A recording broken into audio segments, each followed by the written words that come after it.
igreja? Tem alguém aí? Boa noite? Ah, bom. Macarronada do Dia das Mães foi boa hoje, né? Todo mundo com sono. Já andei sabendo aí, já teve gente que foi churrasco, outro que foi feijoada, outro que fez feijão tropeiro, teve bacalhau envolvido. Olha, Dia das Mães é diferenciado, é bênção. Aí o pastor vai ter que se esforçar agora para manter vocês acordados, meus irmãos. Porque depois de uma festa dessa aí, né? Deus seja louvado por isso. As mães são bênção e o nosso Deus nos abençoa por intermédio das nossas mães. Vamos abrir a nossa Bíblia em Lucas. Evangelho de Lucas, no capítulo 14.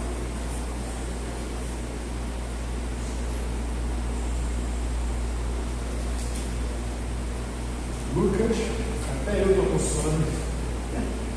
Todo mundo bebendo água. Lucas 14, a partir do versículo 15.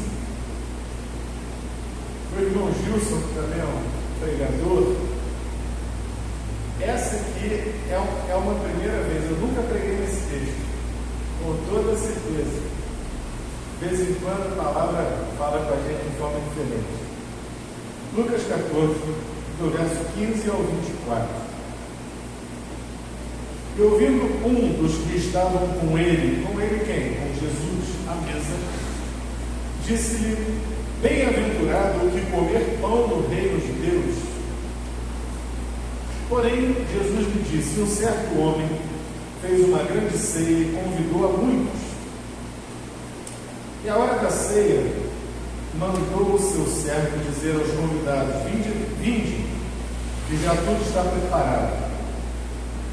E todos a uma começaram a escusar-se. Disse-lhe o primeiro: comprei um campo e preciso ir vê-lo. Rogo-te que me hajas por escusado. E outro disse: comprei 5 juntas de bois e vou experimentá-los. Rogo-te que me hajas por escusado. Desculpe. O outro aqui, do versículo 20, nem desculpa pediu, só informou: casei, portanto não posso ir. E voltando àquele servo, anunciou essas coisas ao seu senhor. Então o pai de família, indignado, disse ao seu servo: sai depressa pelas ruas e bairros da cidade e traz aqui os pobres, os aleijados, os mancos e os cegos. E disse o servo: Senhor, feito está como mandaste. O servo foi obediente, foi lá e buscou os cegos, aleijados, os mancos, a turma toda. Mas o servo disse: feito está como mandaste, ainda há lugar. Ainda não se preencheu essa mesa que foi preparada. E disse o Senhor ao servo: sai pelos caminhos e atalhos, na sua versão talvez diga valados, e força-os a entrar, para que a minha casa se enche. Porque eu vos digo que nenhum daqueles varões que foram convidados provará da minha ceia. Senhor, fala conosco, nos alimenta com a tua palavra. Que teu servo aqui, Pai, seja um instrumento nessa noite para abençoar a tua igreja. Que o Senhor faça essa obra nos nossos corações, a começar em mim, no nome do Senhor Jesus, por quem eu oro. Amém. Muitas vezes nós somos convidados para festas e nessas ocasiões festivas nos mandam um convite. Agora já está valendo até o tal do convite virtual, né? Até pelo WhatsApp já está se mandando convite. Mas quando a festa é um pouco mais formal, como por exemplo um casamento, ainda se usa o convite em papel. Eu não sei se vocês repararam, mas nesses convites mais formalizados tem 4 letrinhas ali: RSVP, né, com os pontinhos R.S.V.P. E aí tem lá um e-mail ou um telefone. Esse RSVP é uma frase em francês, répondez s'il vous plaît, responda por favor, ou seja, pede-se que responda. Responder como? Naquele e-mail ou naquele telefone, de forma que você confirme a sua presença. Você liga para lá, manda seu e-mail, confirmo que estarei presente no dia tal. Para que serve o RSVP? Porque a pessoa que vai dar a festa, ela faz um convite amplo, ela pensa no número. Temos, por exemplo, 100 pessoas, 200 pessoas para a recepção. É o que nós pensamos. Disparam-se os convites. Dentro daquele número de convites, o pessoal aí que trabalha com isso, o pessoal que trabalha com casamentos, eles já sabem mais ou menos aí uma proporção que não vai vir, que é a média que não vem. Então usa-se esse instrumento de responder para que se faça mais ou menos ali uma base de quantos virão, para então poder efetivamente pensar em quanto dinheiro vai ser gasto para a festa, quanto de comida precisa ser preparado, quanto de bebida precisa ser preparado também para aquele dia, comprado, deixado à disposição, para que não falte e para que não sobre muito. É bom até que sobre um pouco, né? Mas não metade dos salgadinhos da festa, ou metade do jantar, ou seja lá o que for preparado. Imagina, metade dos refrigerantes sobrar. Não é adequado. É bom que sobre um pouquinho, uma margem de segurança, mas jamais faltar. Essa é mais ou menos a cena que está sendo desenrolada aqui. Um senhor, pai de família, está elaborando uma festa. E nessa festa, detalhe, eu não estou falando de Brasil, e muito menos de Rio de Janeiro, porque aqui no Rio de Janeiro é aquela coisa, e aí fulano, quanto tempo você também abraça, beija, encontra, né? Faz aquela festa quando encontra. Poxa, vamos embora se encontrar, vamos marcar. O vamos marcar aqui para nós no Rio de Janeiro é a mesma coisa que dizer, valeu, até a próxima. Quando a gente se encontrar, a gente faz essa festa toda de novo. É o nosso costume. Essa coisa do vamos marcar. Vamos embora.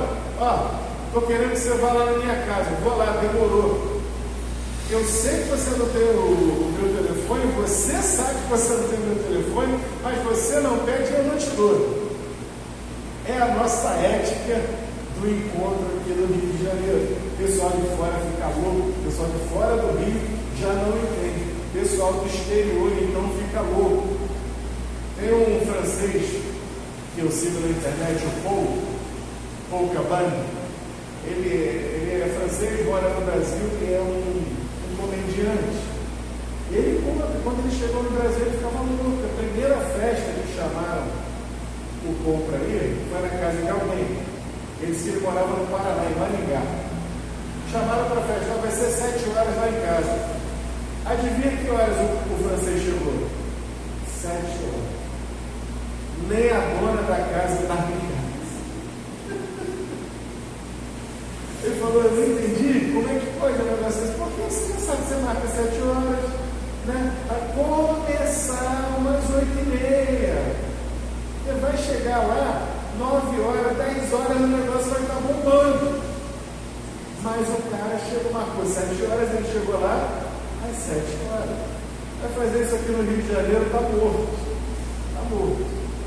7 horas, o dono da casa vai estar no mercado comprando coisa. Mas não é o que está acontecendo aqui nessa cena, porque nós estamos olhando para o Oriente, e lá no Oriente as coisas funcionam. Desde a antiguidade. O oriental ele é metódico, ele é organizado, e quando havia uma situação dessa, um convite, uma coisa que o nosso pensamento ocidental não consegue perceber plenamente é o pensamento oriental com relação a uma coisa chamada honra. O oriental, ele é orientado pela tal da honra, a tal ponto que o ser humano lá é igualzinho o ser humano daqui. O ser humano daqui apronta, o de lá apronta também. O daqui dá golpe, o de lá também dá golpe.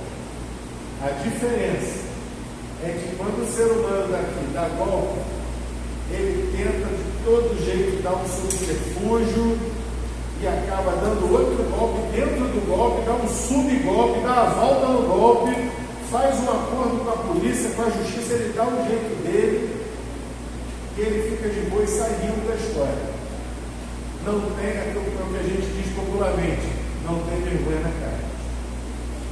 Mas lá no Oriente, quando, por exemplo, um executivo japonês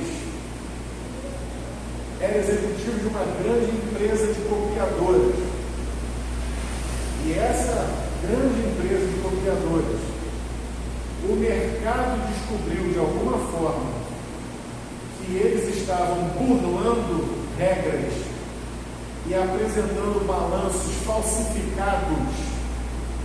Aqui no Brasil, falsificar documento, falsificar balanço, balancete, é todo dia, é cotidiano, é piada. Lá no Oriente descobriram que a empresa estava falsificando. Sabe o que o chefe da empresa fez? Se suicidou. O grande falsificador, o chefão do esquema todo, se suicidou porque estava desonrado. Percebem a diferença entre a mentalidade oriental e a ocidental? Eles fazem também, mas uma vez que a honra dele seja atingida, ele mesmo sai de cena, ele mesmo entende que ele não tem mais nada para fazer. Desonrou o seu nome, desonrou o nome do pai, da mãe, da família, da esposa, dos filhos, e ele se mata por entender isso. Agora que nós colocamos em perspectiva aqui o pensamento oriental e o ocidental, vamos mergulhar na passagem, porque a passagem é uma passagem que aconteceu, ou melhor, a parábola, né? Ela foi mencionada há 2000 anos atrás, num esquema praticamente tribal oriental, lá em Israel. Portanto, quando o Senhor Jesus está falando para aquela audiência que aquele homem deu o convite, mandou convidar, o fato daquele homem convidar era uma honra. Ele estava honrando cada um daqueles convidados com uma grande honra. De toda essa turma aqui, de todo esse entorno, você foi considerado digno por mim de entrar na minha casa e de comer, de beber, de ter um momento de alegria com a minha família, uma coisa privada. Portanto, era um motivo de grande honra receber um convite como esse. Lá em Mateus, essa parábola é contada de forma um pouco diferente. Lá em Mateus, a mesma parábola, ou uma parábola muito parecida, é contada sobre uma festa. E naquela festa, o dono da festa está andando e de repente ele vê um homem que não estava com roupa de festa, um penetra. E ele diz assim: como é que você entrou aqui? E manda o cara sair, joga o cara para fora da festa. Sabe por quê? Porque em lugares do Oriente, ainda hoje, na Índia, por exemplo, o convite não é só um pedacinho de papel. O convite não é só, por exemplo, o e-mail ou o WhatsApp. Quando você vai dar uma festa em determinadas regiões ainda da Ásia hoje, você manda uma roupa cerimonial, uma roupa festiva. É quase como o nosso conceito do abadá. Só vai entrar ali naquele bloco quem tiver vestido com abadá. Portanto, ele identificou que aquela pessoa que estava na festa não estava com a roupa festiva que o dono da festa, honrando aquela pessoa, havia fornecido. Os irmãos percebem? Então aqui nós temos pessoas que receberam um convite, uma honra. Temos aqui pessoas que receberam uma veste e pessoas para quem o dono da festa preparou o melhor. O melhor.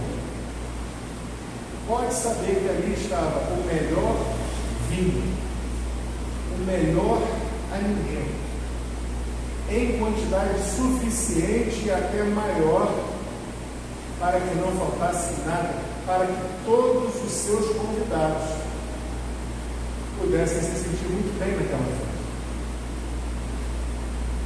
Mas apesar daquela honra, ele não foi honrado. Eu quero lembrar aqui que essa parábola ela nos remete a alguma coisa do reino de Deus. Ela nos revela uma verdade espiritual sobre o reino de Deus.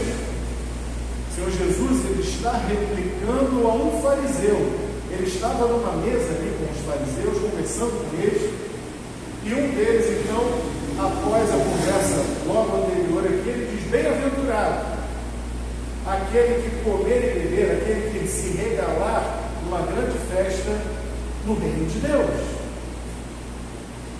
Provavelmente, dizem alguns comentaristas que eu estive lendo, e faz sentido, provavelmente o que aquele fariseu queria dizer foi: quando nós chegarmos lá, nós que somos os seguidores do Senhor, os mais próximos, os seguidores da lei, os guardiões da lei, da correta interpretação, quando nós chegarmos lá no reino de Deus, a festa vai ser muito boa, seremos bem-aventurados. Mas o Senhor Jesus ele está replicando e dando a entender que não era bem por aí. Porque os fariseus, e na verdade o povo judeu quase como um todo, é representado aqui como aqueles que primeiro foram convidados. Eles tiveram o convite. Qual o convite que o povo judeu recebeu? É o famoso Shema Israel. Ouve, ó Israel, o Senhor vosso Deus é o único Senhor. Eles receberam a lei de Moisés, eles receberam os presentes que eles receberam para participar da festa, receberam a lei de Moisés, receberam uma marca no seu próprio corpo, que era o sinal da circuncisão, receberam um sistema sacrificial, uma forma de culto, receberam do Senhor a libertação do Egito, a entrada, receberam uma terra prometida, ou seja, a parte de Deus estava feita, o convite foi feito nos melhores termos, honrando aquele povo. Mas como nós sabemos, a honra nem sempre era ao contrário, nem sempre o Deus que honrou aquele povo era por ele honrado de volta, era por ele recebido com prazer. E é exatamente aqui que entra a parte da parábola das negações. Quando um vem dizer: olha, eu comprei uma terra e eu preciso examiná-la. Fala a verdade, irmão Gilson, se você conseguir aquela casa que você está vendendo, se você conseguir vender pela internet para alguém que não vai ver antes de comprar, você me avisa, porque eu não conheço ninguém que compre casa, terreno, nem carro, sem olhar. Quanto mais uma terra, né? Comprei uma terra e vou lá agora inspecionar, vai nada, era desculpa. O outro dá uma desculpa parecida: eu comprei 5 juntas de bois, ou seja, eram 10 bois, 10 parelhos de boi para puxar carro. comprei 5 juntas de bois e vejam você, preciso examinar essa junta, mas depois que comprou, como é isso? Será que já tinha a garantia do Código de Defesa do Consumidor? Comprou pela Amazon, pode devolver em 7 dias? Será que era isso? Comprou primeiro, vai analisar depois? Não tinha essa tecnologia na época. Você comprava, você analisava, aí olhava, estava de acordo, fechava o negócio na porta da cidade. Era um ato formal. Como tudo, né? Lá para os orientais é formal. Eu estava me dizendo que você formalizou uma coisa dessa, como a compra de uma terra, ou de 5 juntas de bois, sem verificar, sem olhar, não é possível. E detalhe, essas compras e vendas que eram feitas na porta da cidade, eram feitas diante dos anciãos e eram feitas de acordo com a lei de Israel, usando o nome do Senhor.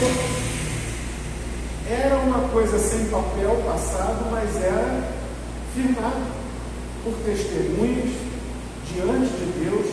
Era algo que não podia ser negado com facilidade e muito menos devolvido. Me arrependi, não quero mais a junta de boi, não, agora não, já vendeu. Então vejam, esses 2 primeiros estão dando desculpas. O terceiro, como eu disse, nem desculpa deu, casei. Mas espera aí, na hora que você recebeu o convite, você não sabia que ia casar por essa época? Por que não avisou? Vou além. Você já casou, o que te impede de trazer a sua esposa para a festa? Por que não me avisou para preparar uma roupa cerimonial para ela também? Ou seja, verifica-se que há aqui uma série de evasivos.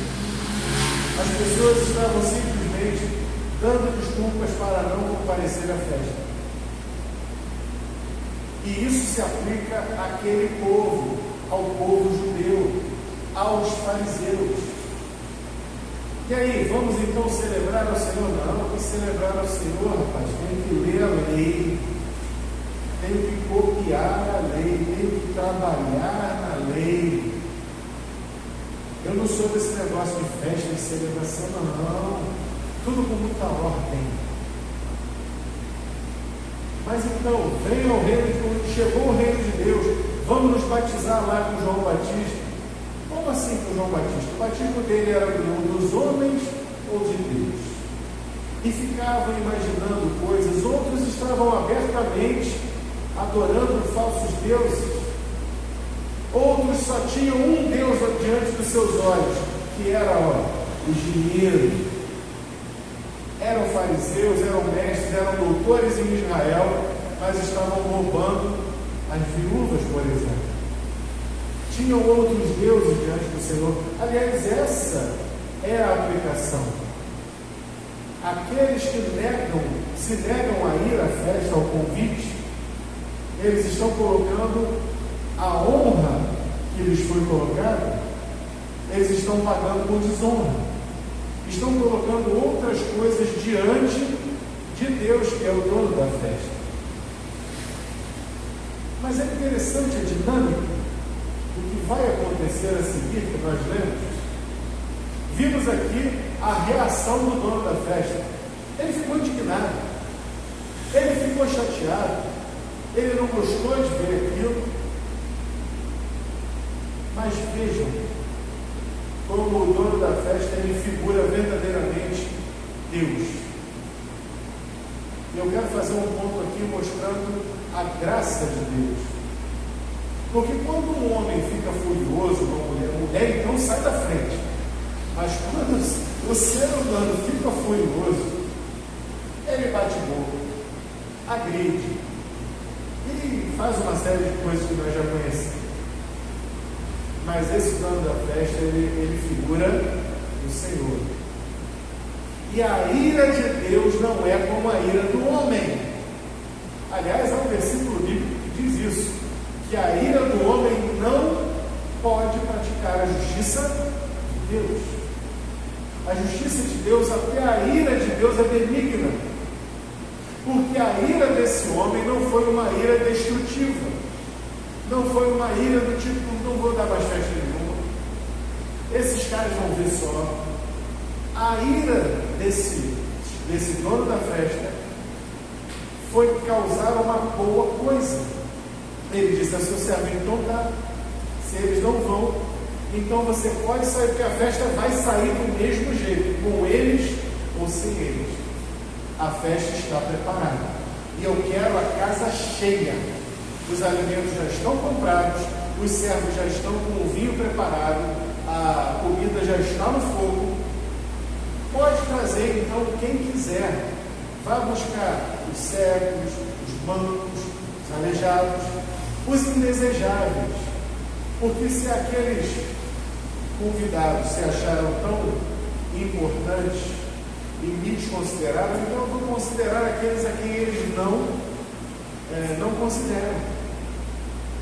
Aqueles que eles acham que não são dignos. Mas eles é que provaram que não eram dignos de estar na minha festa.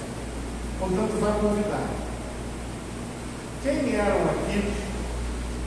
Esses coxos, aleijados, mancos, cegos. Esses aqui, muito provavelmente, eram os samaritanos que os judeus desconsideravam completamente. E muito provavelmente também os outros povos que habitavam, tinha gente de outros povos que habitava ali em Israel, que prestava culto ao Senhor de coração, mas que por não ter ascendência judaica, os judeus olhavam de cima para baixo. Nós somos descendência de Abraão, não vocês. E entram esses para a festa, e o servo diz: entraram. Mas ainda tem lugar, sim. E aí então ele dá essa última ordem: pode ir para a rua, pega pelas ruas da cidade, entra pelos becos, pelos valados, e pode trazer quem estiver lá. Aqui na minha versão diz: obriga-os a entrar. Mas não é assim, com essa pungência, com essa força, não é arrastar para dentro. É instar, a ideia aqui é de instar.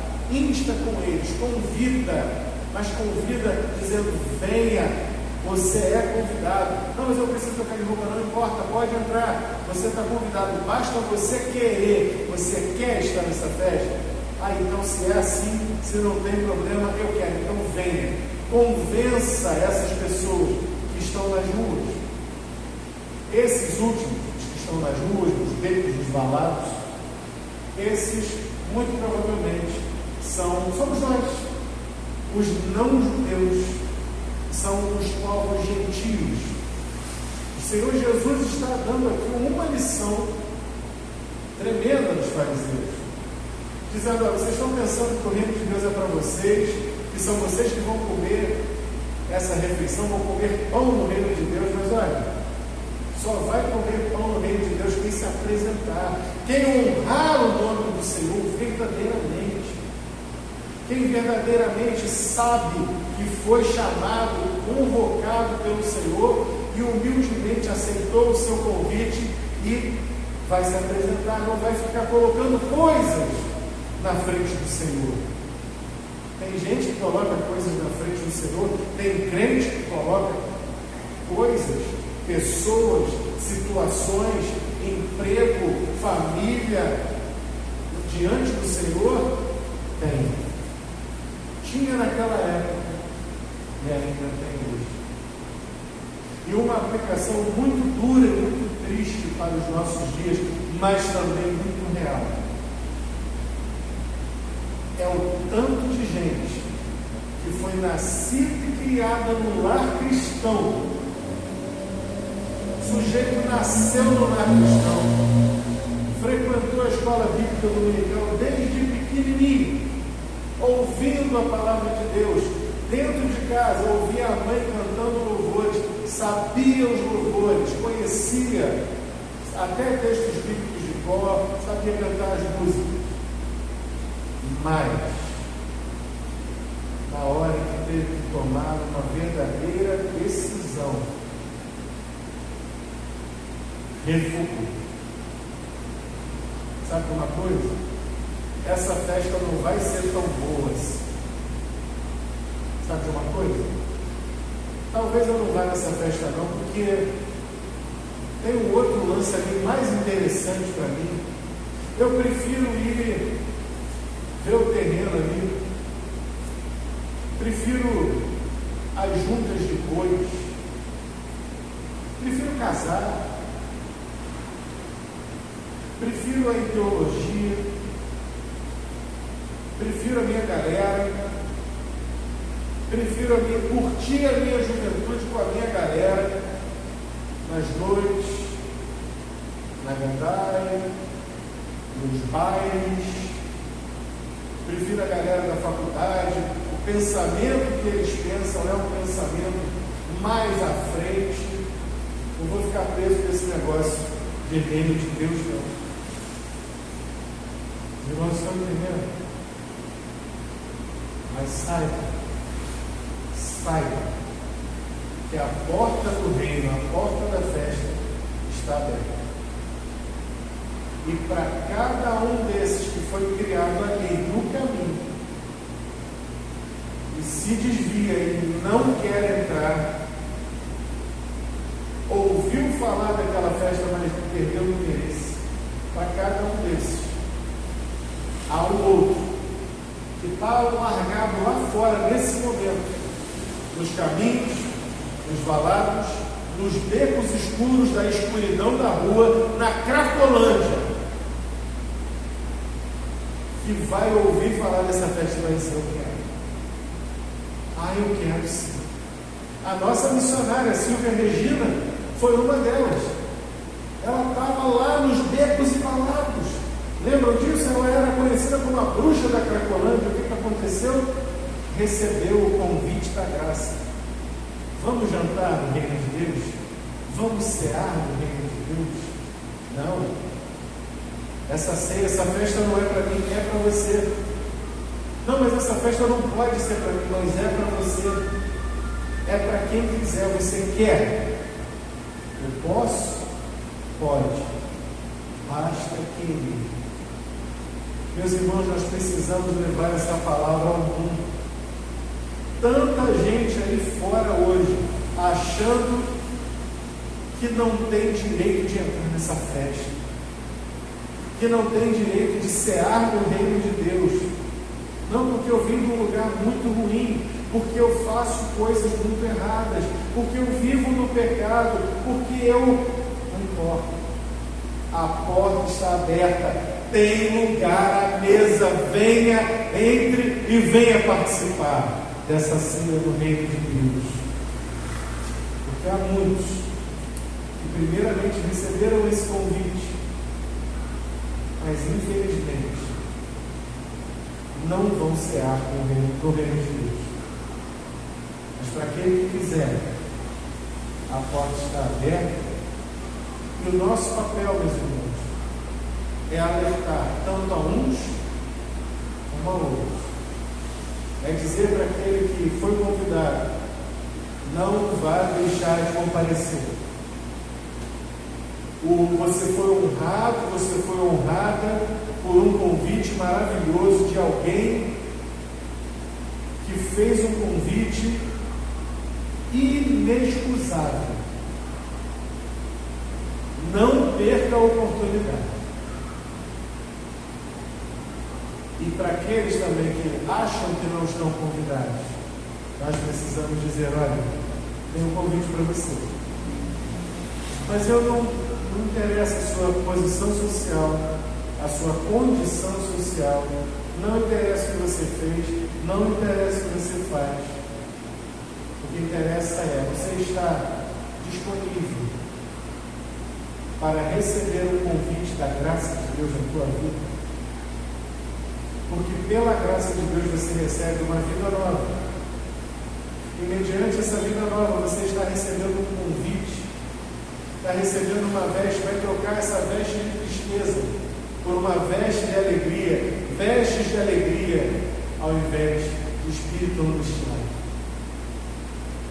Que o Senhor possa nos falar nessa noite, nos relembrar a cada dia que nós devemos dar honra ao Senhor que nos convidou para essa festa. Que nós possamos ser instrumento na mão de Deus para chamar novamente a fé e novamente tornar a colocar de pé aqueles que pararam pelo caminho. E também levantar os que estão nos becos, nos valados, e chamá-los também a esse convite. Porque cedo ou tarde a porta vai fechar. No dia que ele vier, quem for convidado e comparecer à festa estará comigo. Mas aqueles que não compareceram, aqueles que negarem o convite, infelizmente, não serão comigo. Estarão no lugar onde há choro e ranger de Deus. Senhor, que essa palavra cale fundo aos nossos corações. Abre os nossos lábios para falar da Tua palavra. E que os nossos corações estejam também disponíveis sempre para ouvir a Tua voz. E a cada dia almejarmos, desejarmos mais, nos assentarmos para comer pão contigo no reino de Deus. Vamos, Senhor Jesus, nós assim oramos. Amém. Vamos louvar o Senhor.